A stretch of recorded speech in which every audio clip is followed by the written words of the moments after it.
Hello guys, আসসালামু আলাইকুম। এই গরমে বেশি করে আম খাবেন, টক জিনিস আর লেবুর শরবত তো খাবেনই। তো দেখেন, গরমে কিন্তু আম খেতে খুব ভালো লাগে, বেশি করে টক জিনিস বানিয়ে বানিয়ে খাবেন। এই আমটা কিন্তু খুবই টক ছিল।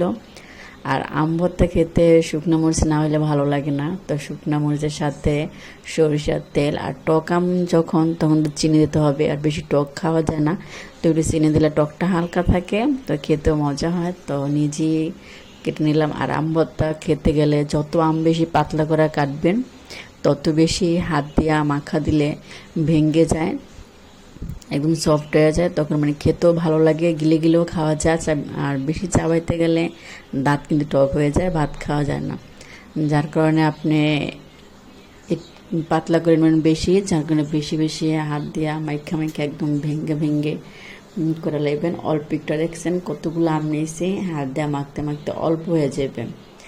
দেখছেন আমগুলো অনেক পাতলা করে কেটে নিছি, যাতে আমগুলো খেতে সুবিধা হয় আর সুন্দর করে খাওয়া যায়। দেখেন, তো আপনারা সবাই আম ভর্তা খাবেন। আর আম দেখলে এমনি জিভে পানি চলে আসে খাওয়ার জন্য, ঠক জিনিস বলে কথা। তো আমরাও বেশি করে আম খেতে আসে। আমরা কিনা আম কিনা নিয়ে আসছে খাওয়ার জন্য। তো এখন কাঁচা আম সিজন, যদি এখন কাঁচা আম না খাই তো হবে? কদিন পর তো আম পেকে যাবে, তখন তো আর কাঁচা আমের স্বাদ পাওয়া যাবে না।